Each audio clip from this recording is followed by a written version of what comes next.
निवासिनि विष्णुविलासिनि जिष्णुनुते. First we will get into this little 7 to 10 page paper by a historical sociologist who has a master's, I think, in English and history from London, a Bengali person. What's his name? Benoy Kumar Sarkar. So he's a pretty old person. He I think passed away in 1949. So Hindu theory of international relations. Let's see what's written here. The doctrine of mandala, sphere of influence. Yes. The conception of external sovereignty was well established in the Hindu philosophy of the state. The Hindu thinkers not only analyzed sovereignty with regard to the constitutional elements in a single state, they realized also that sovereignty is not complete unless it is external as well as internal. What a great way to start the paper. Sovereignty, if I had a digital pen or something, I would have to mark this place. Sovereignty is not complete unless it is external as well as internal. That is, unless the state can exercise its internal authority unobstructed by and independently of other states around him. What a great thing to point out. It seems pretty obvious, but it's an absolutely beautiful statement to make and to point out, to put a finger on, and see how much we have had a problem with this particular statement. And how much we have not been really able to accomplish this thing until about 2019 or 20. Great misery, says Shukra, comes of dependence on others. There is no greater happiness than that from self-rule. Okay, for those of you who don't know, in Arthashastra, Chanakya basically writes Arthashastra like a research paper. So he repeatedly cites people, and then he says whether I agree with him or disagree with him, and then goes ahead and makes the argument. So among the many rishis that he cites in Arthashastra is Shukracharya. This is one of the maxims of the Shukra Niti, bearing on the freedom of the Rashtra, or the land and the people in a state. Kautilya also, in his remarks on foreign rule, expresses the same idea in a negative manner. Under it, we are told in his Arthashastra, the country is not treated as one's own land, it is impoverished. Okay. The country is not treated as one's own land, it is impoverished, its wealth carried off, or it is treated as a commercial article. The description is suggestive of John Stuart Mill's metaphor of the cattle farm applied to the government of one people by another. Yeah. Vassal state. The doctrine of independence, Swarajya Aparadhinatva, implied in this conception of external sovereignty, was obviously the foundation of the theory of the state in relation with other states. And this is very important because this paper, you have to remember in what context it is being written. It's a very significant and fascinating point why this is being made and why this is being written and when it is being written. It's being written when India is still not independent.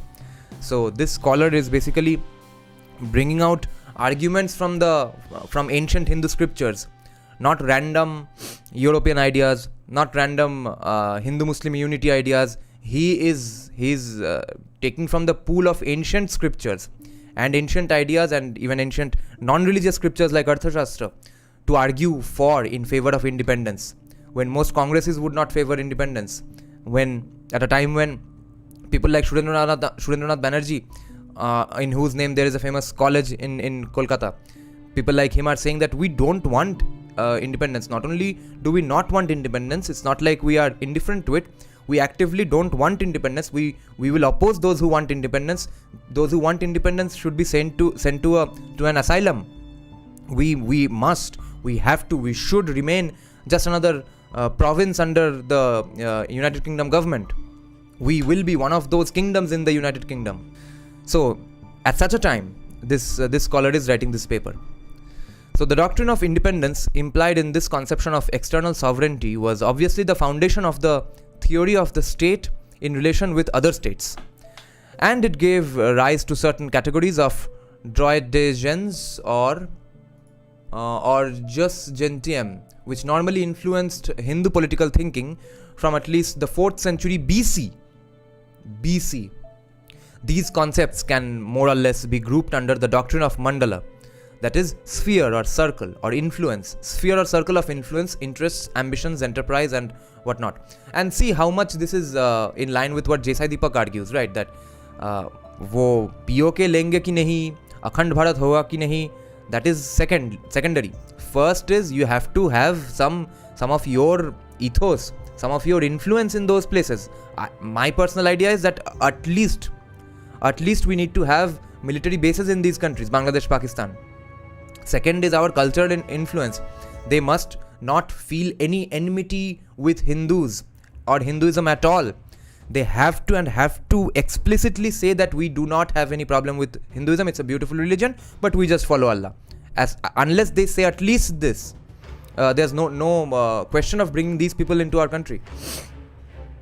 These concepts can more or less be grouped under the doctrine of mandala, that is sphere or circle of influence, interests, ambitions, enterprise, and whatnot. See, not only influence. It's not just that we have to influence and inspire Bangladesh and Pakistan to be more pro-Indic, pro-Hindu, pro their own ancestors, but common ambitions as well. They have to be in line. Their existence has to be in line with our ambition as well. This doctrine of mandala, underlying as it does the Hindu idea of the balance of power, pervades the entire speculation on the subject of international relations. Pervades the entire speculation on the subject of international relations. It is hinted at by Shukra and referred to by Manu. Kamandaka has devoted a whole chapter to the topic. It has been exhaustively treated by Kautilya. We are not concerned here with the doctrine as such. We shall only study it in its bearing on the theory of sovereignty. What a great paper, man. I forgot who recommended this. Thank you so much. In the first place, the doctrine of mandala is essentially the doctrine of Vijigisu, aspirant to conquest, or Siegfried. It is the cult of expansion. Now, the Mahabharata inculcates the ethics of manliness as the highest thing and characterizes it as consisting in a ceaseless upward striving. The same aspiration to press only up and bend not, or elect glory even at the cost of life, can influence each and all of the states on earth. The doctrine becomes necessarily a spur to the struggle for existence, self-assertion, and world domination among the Siegfrieds. The conception is thus altogether a dynamic factor calculated to disturb the equilibrium and status quo of international politics. Yes. First then, in regard to the doctrine of Vijigisu, according to Kautilya, it is the ambition of each state to acquire strength and happiness for the people. The elan vital of a ruler in Kamandaka's conception also lies in the quote-unquote aspiration to conquer. The king says he should establish in himself the nabhi or center of gravity of a system. He should become the lord of a mandala.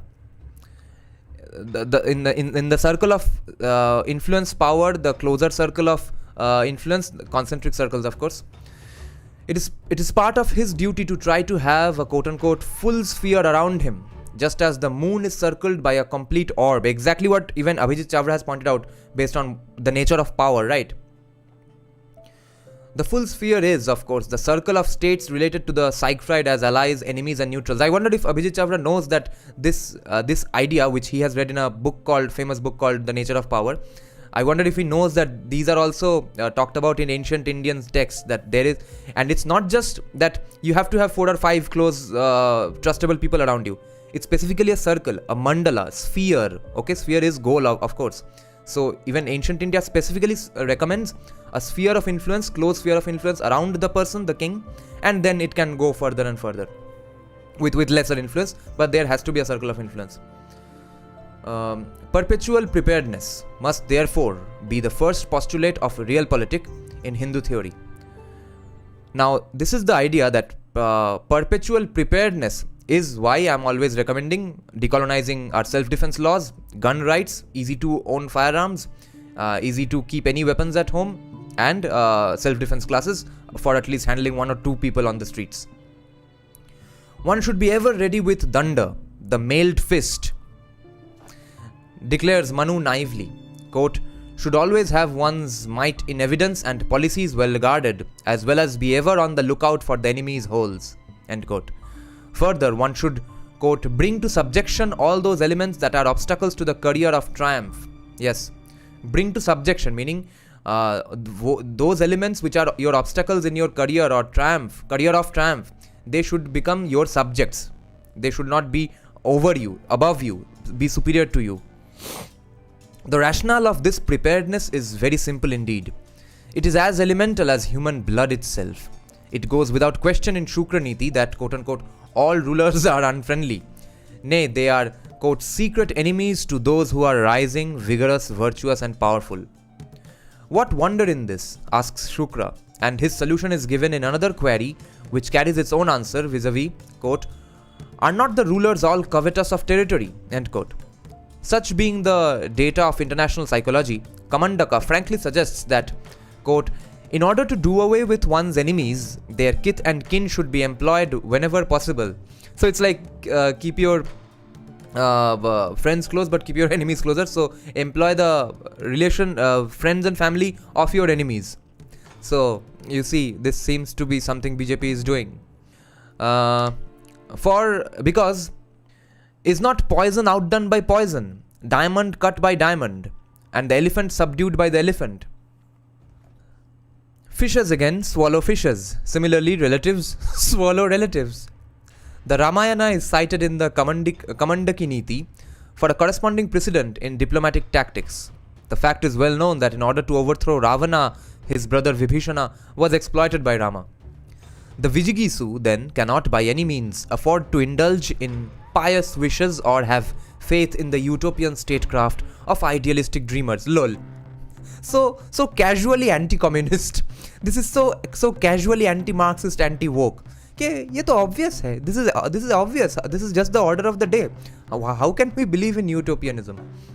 What under these conditions are likely to be the relations between the hypothetical Siegfrieds, people who are aspiring, of the Niti Shastras? Kyunki now we are dealing with multiple people, multiple fronts, multiple states, multiple rulers who are all Siegfrieds of the Niti Shastras. These firebrands are normally endowed with a war mentality and a bellicose attitude. The world in their eyes is a theatre of warfare and equipment for warfare, and they proceed on the assumption that nothing can be unfair in war. The student of political science must therefore have to make almost the same remarks about the quote-unquote aspirants of Hindu political speculations as those of Grotius in the Prolegomena to his epoch-making Laws of War and Peace, written in 1625, okay? He wrote that, I saw prevailing throughout the Christian world, writes the father of international law, in regard to the European international politics of the early 17th century, okay? In that context, he's saying, I saw prevailing throughout the Christian world a license in making war of which even barbarous nations would have been ashamed. Can you believe this? Okay, the father of international law is saying in 1625 that I saw prevailing throughout the Christian world a license in making war, a license in committing war, doing war, of which a license मतलब वो licence का जिस licence से ऐसा licence इन लोगों ने खुद ने आपको दे दिया, अपने आप को दे दिया, जिस लाइसेंस से even barbarous nations would have been ashamed. Insane quote. Recourse was had to arms for slight reason or no reason. And when arms were taken up, all reverence for divine and human law was thrown away, just as if men were henceforth authorized to commit all crimes without restraint. Something what Ashoka did, okay? This is describing basically the Christian world, written in 1625, but it describes Ashoka exactly word for word. Can you believe this? See, I saw prevailing throughout the Christian world a license in making war of which even barbarous nations would have been ashamed.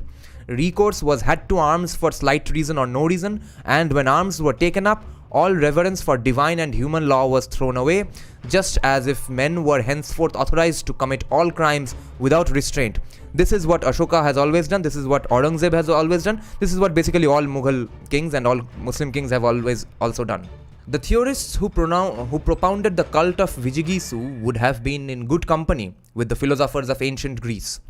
In Aristotle's postulate of quote-unquote natural slaves, natural masters, natural wars, and so forth, the writers of the Niti Shastras could easily find a place for natural aspirations, natural allies, and natural enemies of their doctrine of mandala. The Politica assumes that the barbarians or non-Greeks, which is their idea of way of saying Anarias, the barbarians or non-Greeks were intended by nature to be slaves and ruled by the Greeks. Okay. And since slaves are property like other things, warfare with the object of making slaves and thus acquiring wealth is a legitimate and naturally just occupation. Okay, I guess Black Lives Matter has not read this history. This Aristotelian justification of warfare can be easily recognized as forming the theoretical basis and psychological background of all wars from the conquest of Alexander and the Roman Caesars down to the 30 Years' War. 30 Years' War is, I guess, the one which culminated into the Westphalian Treaty, which gave birth to nation states, right?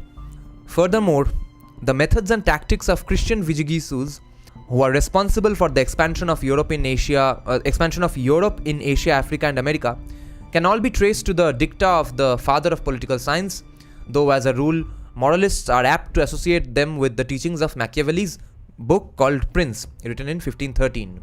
The opinions adumbrated in the Niti Shastras are in any case neither exclusively Oriental nor exclusively medieval or primitive, nor need they be dubbed as exclusively Machiavellian. For has not the Prince furnished the fundamental logic of statesmen from the Athenian Pericles and Macedonian Philip down to the Metternichs, Bismarcks and Cavers of our own times in the 40s? As Figgis, justifying the methodology of Machiavelli, says in his volume on political theory, which is called From Gerson to Grotius, he says, also it must be recognized that in a state of things like international politics, where there is no recognized superior, and even international law is but the voice of public opinion, the condition of affairs is very much more nearly akin to the state of nature, as imagined by Hobbes, than it is in the relation of individuals. It is on such considerations that, like Machiavellism, the doctrine of Vigigisu maintains its legitimate place in a theory of international relations. It provides an unvarnished statement of the only hypothesis which can satisfactorily explain the innate militarism that the human world inherits from quote-unquote beasts and birds. Let us now examine the other aspect of the doctrine of mandala, that of the struggle for existence and quote-unquote place in the sun among the states. To a Vigigisu, as Bhishma declares, quote, right is that which a strong man understands to be right. Yeah, whoever has the biggest stick, unfortunately. And the international mores of the Mahabharata is summed up in the dictum that victory is the root of right. जो जीता है उसका ही, वो जो बोलेगा वही right है. Just as its creed of life for the individual appraises, quote, death as better than lack of fame. Wow. Death is better than lack of fame.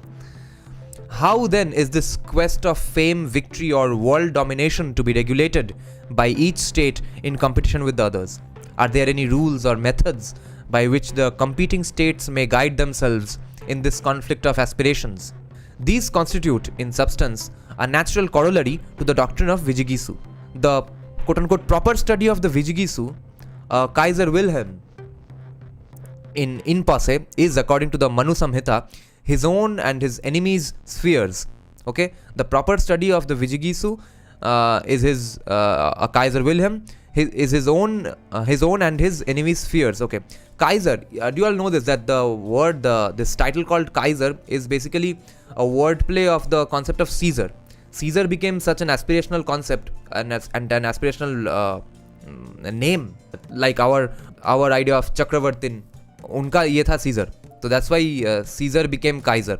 Even Tsars in Russia, that's also a wordplay of Caesar only. Chakravartin Samrat.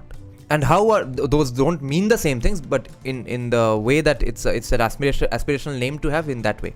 His own and his enemies' spheres. And how are these spheres of influence, located in his imagination? Shukra gives a brief summary of the Siegfried's investigations as to the quote-unquote balance of forces or conjuncture of circumstances with a view to the next war. We are told that the enemies diminish in importance according as they are remote from the center of the sphere. Okay, yeah. This is very Arthashastra like way of saying. Enemies diminish in importance according as they are remote from the center of sphere. जो center of sphere से जितना दूर है वो उतना ही less important है. First to be dreaded by the Vijigisu are those who are situated around or very near his own state, then those who live farther away, and so on. With the remoteness of location, enmity, hatred, or rivalry. With the remoteness of location, enmity, hatred, or rivalry naturally declines. Whether a state is to be treated as inimical, indifferent, or friendly depends per se on its propinquity or distance. The geographical distribution of states influences their psychology in regard to their neighbors as a matter of course in such an order that the positive antipathy of the nearest dwindles into tolerable apathy of the next and gives way to active sympathy and even friendliness of the farthest distant. Now one might argue that today this statement does not matter because geographical boundaries don't matter, because they can send a missile from even USA, they can launch nuclear missiles from anywhere, they have social media and Facebook ads to influence people. But I would argue this still makes sense in one way, because after all, the very first and foremost reason why someone would have an enmity with a country is to get their land, get a bit of their land, or if possible harm them in some physical way as well. So it's not like geography is absolutely irrelevant today. This, however, is not the only possible grouping of powers in a Vijigisu's estimation. The Shukra Niti gives another order in which the states may be distributed. According to this computation, first are situated the enemies, then come the friends, the next the neutrals, and the most remote on all sides are the enemies again. This is interesting. The remotest are also enemies.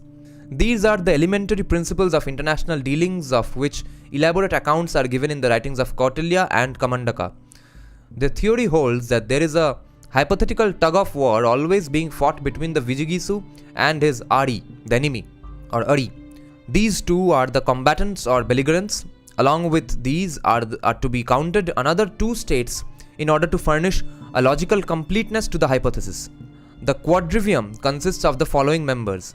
First is the Vijigisu, with the aspirant, for example an Alexander, mewing his might bent on conquering and to conquer. The Ari, the enemy, the one that is situated anywhere immediately on the circumference of the aspirant's territory. Then is the Madhyama, the mediatory, the one located close to the aspirant and his enemy, capable of helping both the belligerents, whether united or disunited, or of resisting either of them individually. The Udasina, the indifferent or the neutral, the one situated beyond 1, 2, 3, very powerful and capable of helping the aspirant, the enemy and the mediatory, together or individually, or resisting any of them individually. These four states then constitute the smallest unit of international grouping. From the standpoint of Vijigisu, all other states are either his own allies or the allies of his enemy. Such states are held to be 8 in number according to the hypothesis. How now is the aspirant to pick up his own allies from the crowd? He need only study the geographical position of these states with reference to the belligerents, that is, to himself and to his enemy. The Madhyama, the mediatory, and the Udasina, the neutral, may be neglected by the Siegfried, the main aspirant, for the time being, in his calculation of the possible array of forces directly allied or inimical to his career of conquest. The two belligerents with the 8 others, divided in equal proportion as their allies in potentia, are then located in the following order of Entente Cordiale by Kamandaka and Kautilya. That aspirant occupies, of course, the hypothetical center. Next to his front is the quote-unquote enemy. Now we have to calculate frontwards and rearwards. Frontwards, next to the enemy, is situated 1. The aspirant's ally. Next to that is the enemy's ally. Next is the ally of the aspirant's ally. Okay, important here. Aspirant का जो ally है, उसका ally. Okay, so let's talk with examples then. Let's say we are the aspirant here. Next to that is the enemy's ally. No, first is कहाँ गया? Yeah. Let's say if India is the aspirant and enemy is China. Next we have to calculate aspirant's ally. तो हमारा ally यहाँ पे कौन है? Kind of Bangladesh and mainly USA. Then enemy's ally Pakistan. then ally of the aspirant's ally, ally of the aspirant's ally, kind of Europe, UK, those things. And then ally of the enemy's ally. Okay, then in this case probably Pakistan to ho gaya, ally of enemy. ally of enemy, ये कौन होगा हमारे context में? Oman probably, or I mean Qatar. Yeah, Qatar is the ally of the enemy's ally. Rewards from the aspirant. Rearwards from the aspirant. First is situated the rearward enemy, next is the rearward ally, then comes the ally of the rearward enemy, the last is the ally of the rearward ally. There is nothing queer, archaic or unworkable in this conception of international relations. A simple illustration, okay, nice. What we were imagining, visualizing, now we are going to get that. A simple illustration would show how humanly the political theorists of India approached the foreign policy of nations. Thus, for instance, according to the Kautilyan doctrine of mandala, the natural enemies of France, the natural enemies of France engaged in studying the modus operandi for the next war would be Spain, England and Germany, and her natural allies Portugal, Scotland, Ireland and Russia. A French Vigigisu, for example, a Napoleon embarking on a war with Germany, should begin by taking steps to keep his rear safe. हमारा natural allies तो USA बोलते हैं. With this object, he should have Spain attacked by Portugal and managed to play off the anti-English forces in Ireland and Scotland in such a manner that England may be preoccupied at home and unable to attack France in support of Germany. What is this? A guide to World War III. ये क्या है? A beginner's guide to World War III. As Germany, on the other hand, is likely to have China as her natural ally, supposing there is no other state between Russia and the Far East, the French Vigigisu should set Russia against China and so on. It is obvious that the diplomatic feats conceived by the Hindu political philosophers could be verified almost to the letter by numerous instances in European and Asian history, especially in ancient and medieval times when Eurasia was divided into numberless nationalities. Be this as it may, we have to observe that the group of 10 states or a decennium constitutes one complete mandala. The Vigigisu is the center of gravity of this sphere. Now each state can have the same legitimate aspiration, that is, each can be fired by the same ambition to form and figure out a sphere of its own. The inevitable result is a conflict of interests, a pandemonium of Siegfrieds united in discord.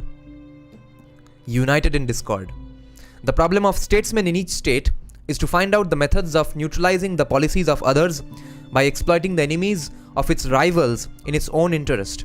The doctrine of mandala thus makes of Niti Shastra or political science essentially a science of enmity, hatred, espionage and intrigue, and an art of 1001 methods of preparedness for the quote-unquote next war.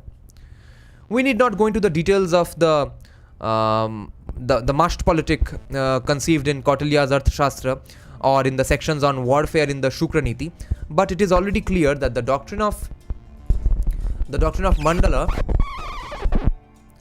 has launched us at last into Matsya Nyaya, the logic of the fish, the Hobbesian law of beasts, anarchy, survival of the fittest. The doctrine assumes that and is prepared for a world of eternally warring states.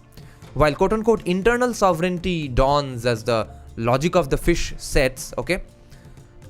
When Matsya Nyaya fades, internal sovereignty dawns. External sovereignty postulates the existence of the same logic as a fact in international relations. What a great thing to say. This is what is mixed up more often than not by leftists all the time. They think that they will say that Hinduism is a religion of peace, dharma hingsa tathaivacha, or the war is not recommended, war is banned, etc. Or Matsya Nyaya nahi karna chahiye. All that is in relation to, it all differs in context. Rajdharma is different from Swadharma, and Rajdharma is also different from international relations, okay? Inside का sovereignty, तुम्हारे as an individual का sovereignty, और तुम्हारा sovereignty in context with other countries, वो सब different है, और वो सब में अलग अलग policies चाहिए, अलग अलग ethos and philosophies भी चाहिए. So while internal sovereignty dawns as the logic of the fish sets, external sovereignty postulates the existence of the same logic as a fact in international relations. So in one instance, danda or punishment, that is sanction of the state, is exercised to crush anarchy, but it is apparently in order to maintain a worldwide anarchy that danda or faus erect is employed by one state against another. The theory of the state is thus reared on two diametrically opposite conceptions. Okay, see, this is why the Palki Sharma line of arguments or even the commie arguments against USA is at the end of the day pointless, because they never said that we are trying to do this or we will follow these ideas that we are talking about, rule of law based world order, and then we will do Iraq war. This is what happens. तुमको समझ में नहीं आया तो हम क्या करें? Law, rule of law सब अपने देश के अंदर करना है for the benefits of our own citizens. वो बाहर नहीं फॉलो करेंगे. Okay. So the theory of the state is thus reared on two diametrically opposite conceptions. The doctrine of danda, which puts an end to Matsya Nyaya among the praja or members of a single state. The doctrine of mandala, which maintains an international Matsya Nyaya, or the civil war of races in the human family. Yeah, it's not fun, nice, but it is what it is. From one anarchy then, the state emerges only to plunge headlong into another. This is the dilemma that pervades the political philosophy of the Hindus. Now, the doctrine of Sarvabhauma, world sovereign. Okay, what a fantastically written paper. It's so coherent with pretty easy language, and it's so easy, so beautifully crafted. एक सुंदर order है लिखने के style में. The doctrine of Sarvabhauma. The Hindu theory of sovereignty did not stop, however, at the doctrine of a universal Matsya Nyaya, that is, of a world in which each state is at war with all. It generated also the concept of universal peace through the establishment of a Welterschaft, as in Dante's De Monarchia. The doctrine of mandala as a centrifugal force was counteracted by the centripetal tendencies of the doctrine of Sarvabhauma, the ruler of the whole earth. To this theory of the world state, we shall now address ourselves. In Europe, the idea or ideal of a universal empire took most definite shape towards the beginning of the 14th century, quote unquote, exactly when the actual development of the modern nationalities was rendering it practically impossible. This crisis and this transition in Western political thought are best represented by Bartolus, who was alive in 1314 to 1357, the quote-unquote prince of jurists, because he began by seeing a single universal empire, but he ended by recognizing a miniature empire in every de facto independent power. Wow. The same conception of a world sovereignty or a federation de l'empire is, however, as old in India as the political philosophers of the earliest Vedic period. I see.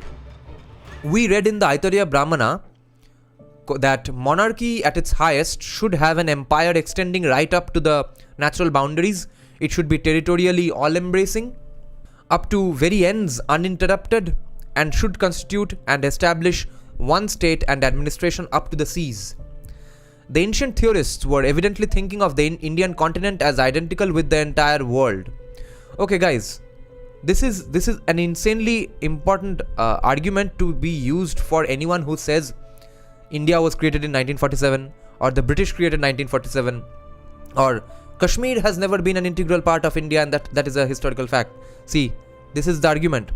आयतरेय ब्राह्मणा is recommending that यही करना है. वो India जो आज हम जानते हैं, जो कि ब्रिटिश ने बनवाया है, दैट वाज रिकमेंडेड इन आयतरेय ब्राह्मणा already.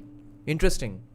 The ancient theorists were evidently thinking of the Indian continent as identical with the entire world. Yeah, the achievement of a pan-Indian nationality was in their eyes the equivalent of a world federation, just as in medieval European theory, the unification of Western Christendom was tantamount to the constitution of one state for all mankind. This theory of a world nationalism, or what is the same thing, united Indianism, exercised a powerful influence on the political speculations of the Hindus. It gave rise to formulae and slogans that fired the imaginations of the Alexanders, Charlemagnes and Fredericks of India through the ages. The Aitareya Brahmana records some of the... I have to read Aitareya Brahmana as soon as possible. I thought Aitareya Brahmana is a book of philosophy, कि भगवान क्या है, कैसे conceptualize करना चाहिए. What is going on in Aitareya Brahmana that they are recommending how to create a strong state? The Aitareya Brahmana records some of the ambitions and ideals of the young India of the 6th century BC. Wow. And beyond. Quote, I want to attain to lordship over all rulers, proclaims one aspirant. I want to achieve the conquest of both space and time. I want to be Sarvabhauma and be the Ekarat, sole monarch of the earth up to the skies. Fuck. Hindu political thought produced several other categories to express the same idea of the world state or universal sovereignty. We have first the doctrine of Chakravartiya. It indicates that the chakra or wheel of the state the wheel of the state chariot rolls everywhere without obstruction. The wheel is the symbol of sovereignty, which is why even the Romanis, their own Romani flag has a chakra. Or if chakra be taken as denoting a country from sea to sea, if it's a chakra denoting a country from sea to sea, the Chakravarti would be the ruler of a state from sea to sea, that is extending to the farthest limits. It is this conception of a political dominion, of a secular overlordship, that is employed metaphorically with a spiritual significance in the conception of the Lord Buddha as Chakravarti. As king am I, Sela, says Buddha using the language of his contemporary imperialists. A king am I, Sela, the king supreme of righteousness, the royal chariot wheel in righteousness do I set rolling on, that wheel that no one can turn back again. This is Lord Buddha saying. Secondly, we have the doctrine of Sarvabhauma expressed in the more popular and conventional conception of Samrat. The Mahabharata, for instance, uses this category in order to convey the idea of a world dominion. There are Rajas in every home or state doing what they like. We did in the book on Sabha, but they have not attained to the rank of Samrat, for that title is hard to win. And this rank is at last won by Yudhishthira in the epic. Yudhishthira would thus be the Veltro of the divine comedy. What an insane paper is this? Fuck. Another category in which the doctrine of Sarvabhauma is manifest is that of Chaturanta, of which Kautilya availed himself in order to establish his ideal of imperial nationalism. The Chaturanta state is that whose authority extends up to the remotest antas of limits of the Chatur quarters. Chatur. How is it pronounced? Chatur or Chatur? I think Chatur only. Chatur quarters. So Chaturanta, four corners.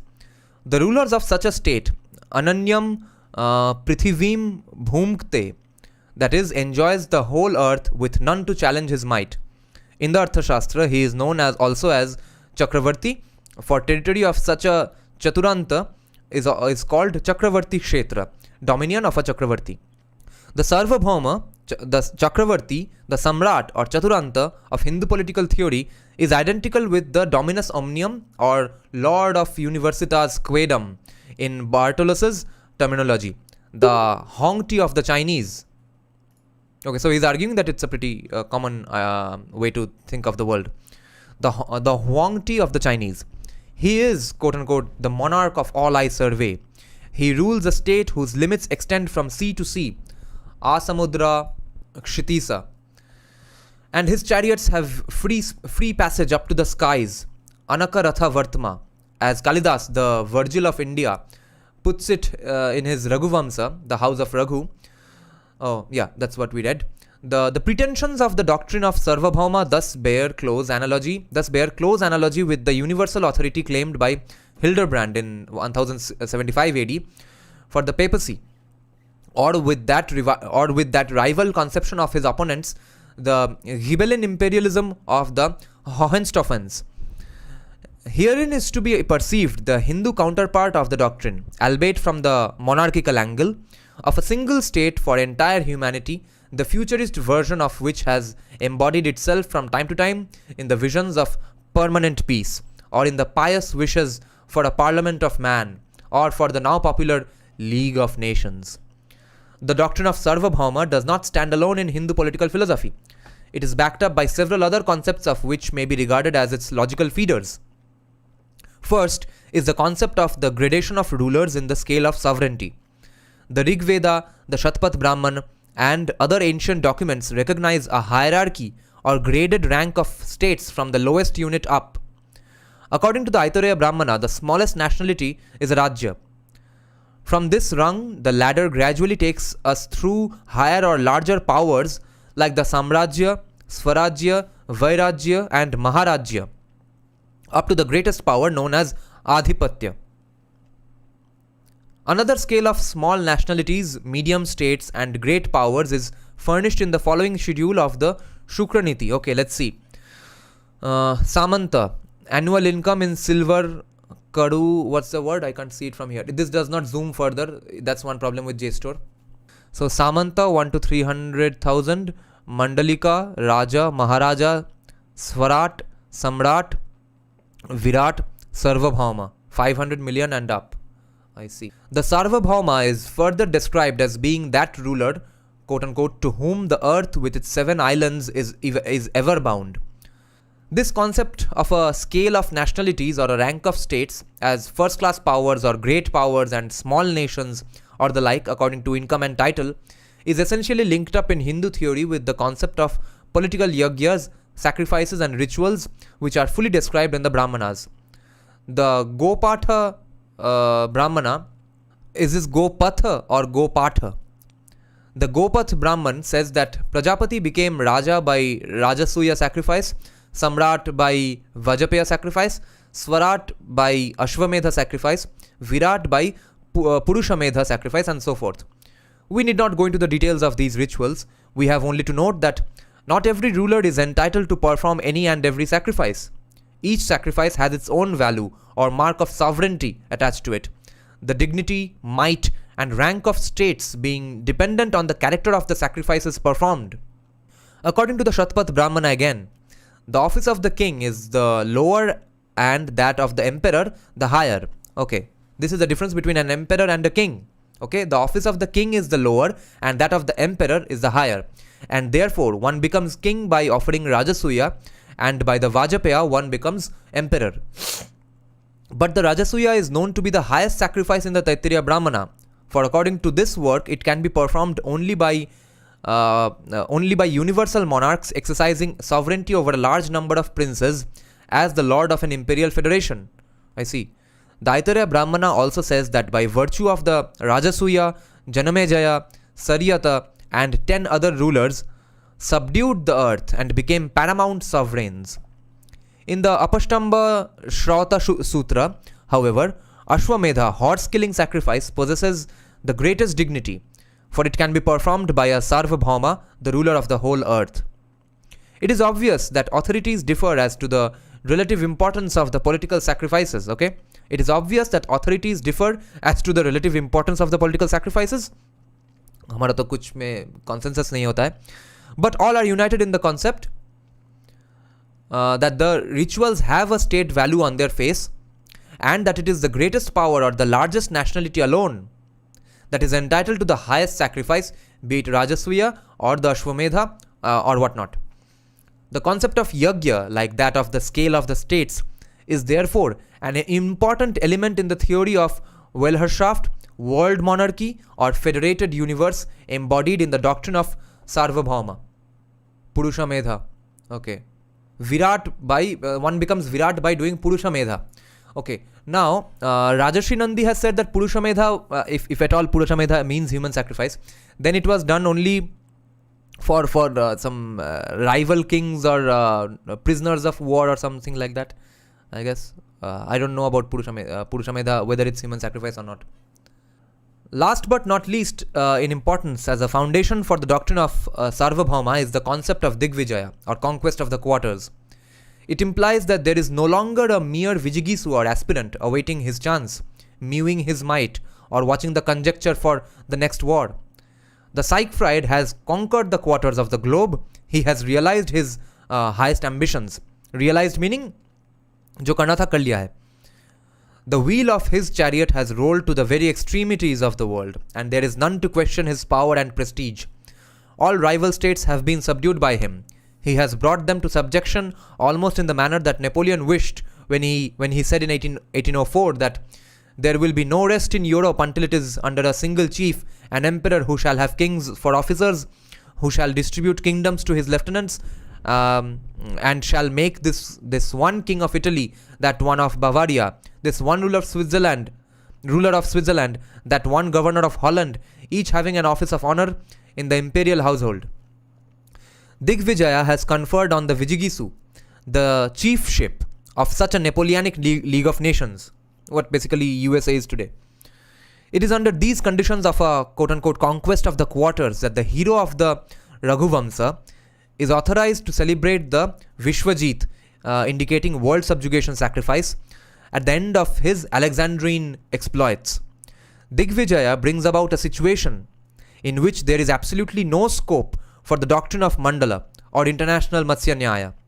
The world is at peace under the undisputed sway of the Lord of the Universitas Quaedam, the Sarvabhauma. The unstable equilibrium of a Vijigisu's hypothetical mandala, the unstable equilibrium of Vijigisu's hypothetical mandala has given way to Pax Sarvabhaumika, established by the de facto monopoly of world control through Digvijaya.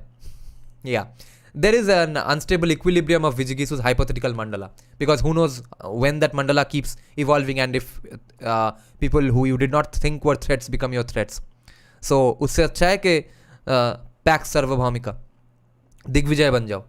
That is what Trump used to say, that I really wanted to get out of Afghanistan, but when my generals say that we are taking the war to them there, एक और 9/11 नहीं होगा, हम जो करना है वहाँ पे निपटा के आएंगे. The war does not have to be won in Afghanistan. We just have to stay there and go on killing as many Al-Qaeda as possible forever and after. If forever and after Al-Qaeda keeps propping up, we'll forever and after keep killing them in Afghanistan. That was the idea. And which is why I think we need intelligence and military bases in Pakistan and Bangladesh. We need to really neutralize a lot of threats in those countries. A natural concomitant of the concept of Digvijaya is the idea that the Sarvabhauma has all the other rulers related to him, not as to the Vijigisu of a mandala, that is, not as to the ambitious storm center of an international sphere, but bound as to a Rajaraj or king of kings, to whom allegiance is due as overlord. With the rise of the Sarvabhauma, the mandala necessarily disappears. With the rise of the Sarvabhauma, the mandala necessarily disappears. Sphere of influence नाम का कुछ चीज़ नहीं है, क्योंकि वो सार्वभौमा बन चुका है, इतना बड़ा दिग्विजय बन गया है. The old order of the enemy, the neutral and other states has vanished. The new order of the world state has arisen. I think this is too utopian and hypothetical. An epoch of universal peace, an era of universal peace has replaced the age of warring nationalities, conflicting ententes and militant attitudes. This may be a dream or goal, but it's too tough to achieve and it might take too much costs. The doctrine of Sarvabhauma as the concept of federal nationalism, imperial federation, or the universe state is thus the keystone in the arc of the Hindu theory of sovereignty. The doctrine of unity and concord is the final distribution of Niti Shastras to the philosophy of the state. Now, I have just one question about this, and I wonder if anyone can satisfactorily answer this. So this paper basically argues that it is possible to talk of a global dominance or India being a global superpower to the extent that everyone bows down in front of India, which is a goal anyway, but even with military might as well. Is that when the author is saying, when the scholar is saying that these things are recommended and alluded to in all the Shastras and even in Niti Shastra, were those Shastras talking about the world, or just this Indian subcontinent? Because that's not something I'm clear on. I have many times understood that they were using words like world or earth, but what they possibly meant was just this Indian subcontinent. I don't think they knew of the rest of the world enough to talk about dominating this entire globe. Jaya Jaya He Mahisha